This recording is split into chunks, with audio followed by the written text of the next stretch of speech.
आप सभी पत्रकार बंधुओं को मेरा नमस्कार। यहाँ पर उपस्थित हमारे जो अध्यक्ष जी हैं चेतन जी, मैं उनको नमस्कार करती हूँ, उनका स्वागत करती हूँ। यहाँ पर पूर्व पार्षद और पूर्व मेयर उपस्थित हैं, मैं उनका भी स्वागत करती हूँ। यहाँ पर फ्रंटल के सभी जो अध्यक्ष हैं वो मौजूद हैं, जिसमें महिला हैं, युवा है, सेवा दल है, मैं उनको भी नमस्कार करती हूँ। आज हम यहाँ महाराष्ट्र की धरती पर हैं और महाराष्ट्र की धरती वीरों की धरती है। छत्रपति साहू जी शिवाजी की धरती है और ये सावित्रीबाई फुले की धरती है। ये गर्व की धरती है और आज हम जिस विषय पर डिस्कशन करने जा रहे हैं वो बदलापुर है। ये मानवता को तो शर्मसार करता ही है। साथ में हम एक सवाल पूछते हैं एकनाथ शिंदे जी जो यहाँ के सीएम हैं उनसे कि क्या उनके क्षेत्र में जो उनका निर्वाचन क्षेत्र है वहाँ से एक 4 साल की बच्ची क्या अपने स्कूल के अंदर भी सुरक्षित नहीं है। ये सवाल है और ये सवाल पूरे महाराष्ट्र का सवाल है, ये सवाल देश का है, महाराष्ट्र की अस्मिता का सवाल है। आज हर एक 4 साल की बच्ची का पिता क्या चैन से उस दिन सो पाया होगा? क्या उसके घर वाले चैन से सो पाए होंगे कि जिस दिन 4 साल की बच्ची के साथ यौन उत्पीड़न होता है? और सरकार का जो रवैया है वो पूरी तरीके से असंवेदनशील रहा। जिस तरह से सरकार ने पुलिस एफआईआर करने में देरी की, आप बताइए प्रशासन किसके अंडर में आता है? गृह मंत्रालय किसके अंडर में आता है? क्या देवेंद्र फडणवीस जी इस बात के लिए माफ़ी मांगेंगे कि 12 घंटे तक उन लोगों की एफआईआर नहीं लिखी गई जिनके घर में जिनकी बच्चियों के साथ अपराध हुआ, 4 साल की अबोध बालिकाओं के साथ यौन उत्पीड़न हुआ? मैं पूछना चाहती हूँ इसके लिए माफ़ी मांगेंगे या नहीं मांगेंगे। दूसरी चीज़ ये है कि सबसे बड़ी इंपॉर्टेंट चीज़ है कि किस तरह के सवाल माता पिता से पूछे गए, उनसे साक्ष्य मांगे गए। क्या ऐसे बिंदुओं पर साक्ष्य मांगना क्या कहाँ तक कि एक मानवता को शर्मसार करने जैसी बात होगी? इस पूरे घटनाक्रम में जिस तरह के रवैया भारतीय जनता पार्टी की सरकार और शिंदे सरकार ने किया है, गठबंधन की सरकार और उनके विधायकों की उपस्थिति में जिस प्रकार से वहाँ के प्रदर्शनकारियों के ऊपर लाठीचार्ज किया गया, वो अपने आप में एक सवालिया निशान है कि क्या प्रदर्शनकारियों के साथ में ऐसा व्यवहार करना उचित है? क्या ये सवाल का जवाब इस देश की जो सरकार है, इस प्रदेश की जो सरकार है, उससे पूछना ज़रूरी नहीं समझते?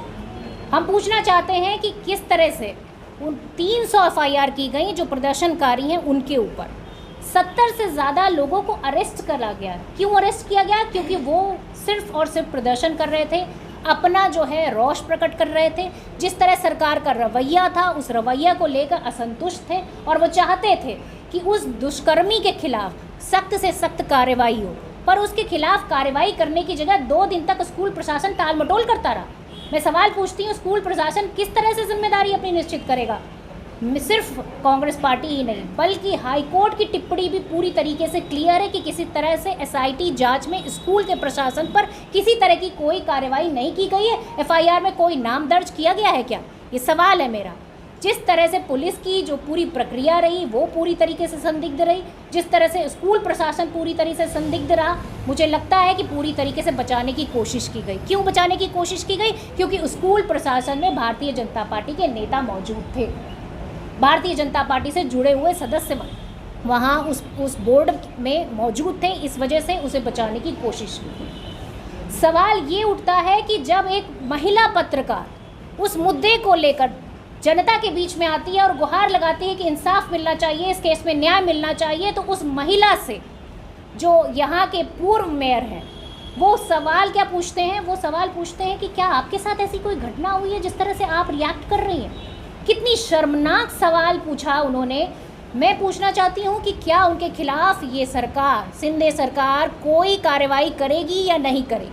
क्योंकि एक बड़ा सवाल है और ये महाराष्ट्र की हर बेटी का सवाल है। आज पत्रकार सुरक्षित नहीं है, पत्रकार से इस तरह के भद्दे सवाल पूछे जा रहे हैं तो आम महिलाओं का क्या हाल होता होगा? और सिर्फ ये घटनाएं यहीं नहीं रुक रही हैं, लगातार इसके बाद भी एक रेप की घटना हुई, इसके बाद भी एक मर्डर की घटना हुई। और आपको मैं बता दूं कि महाराष्ट्र में 20,000 से ज़्यादा केसेस बच्चों के ऊपर अपराध के हैं और ये देश में सबसे नंबर 1 पर है। आज महाराष्ट्र में हर घंटे 2 बच्चों के साथ अपराध होता है और 5 महिलाओं के साथ अपराध होता है। ये है भारतीय जनता पार्टी के गठबंधन की शिंदे सरकार, ये है महायुति की सरकार। इस सरकार से सवाल पूछा जाना चाहिए कि ये कहते हैं महिला बहन, मैं पूछती हूँ कि महिला बहन सुरक्षित क्यों नहीं है आपकी सरकार में? आपने कौन से ऐसे कदम उठाए? इस पूरे प्रकरण में आपका जो रवैया है वो पूरी तरीके से बिल्कुल भी नेग्लेक्टेड दिखाई दिया। आपका बेटी बचाओ अभियान कहाँ है? उसका 80% बजट आप कहाँ खर्च करते हैं? 80% बजट आप खर्च करते हैं सिर्फ चुनाव प्रचार और प्रसार में, और ज़मीनी स्तर पर कोई काम नहीं होता, जिसका ये नतीजा निकल कर आया। और सिर्फ यही नहीं, पुलिस थाने में आए दिन जो है गोलीबारी हो रही है, जिस तरह से इनके विधायक सरेआम गोलियां चला रहे हैं भारतीय जनता पार्टी के, ये भी एक सवालिया निशान है।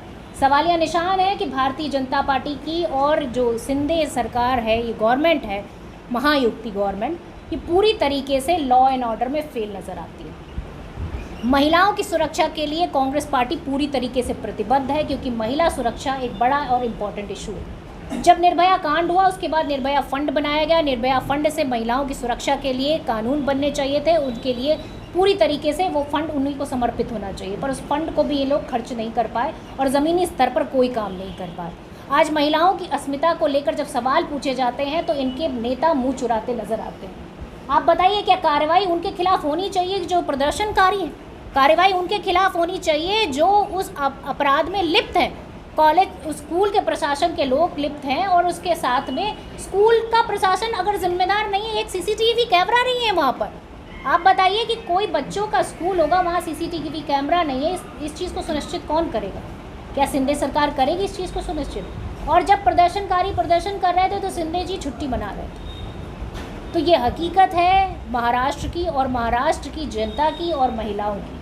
ये महिलाओं की अस्मिता का सवाल है कि आज बेटियां अपने आप को सुरक्षित महसूस कैसे करेंगी।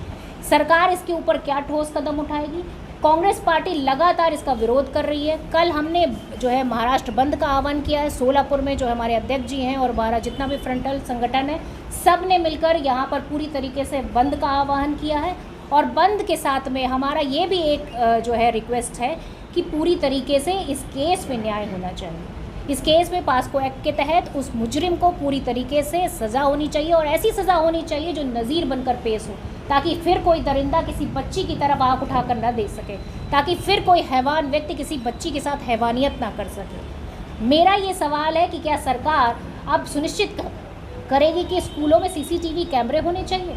सीसीटीवी कैमरे के साथ में जो वहाँ पर कर्मी हैं, जो वहाँ पर सफाई कर्मी हैं, या जिस तरह से भी जो छोटे कर्मी होते हैं, क्या उनमें महिलाओं की भूमिका नहीं होनी चाहिए?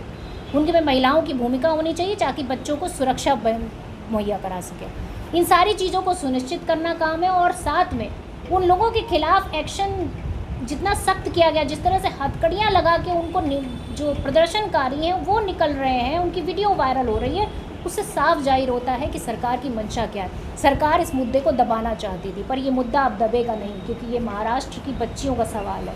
ये सवाल है बदलापुर की उस बच्ची का जिसके ऊपर ये यौन अपराध हुआ है।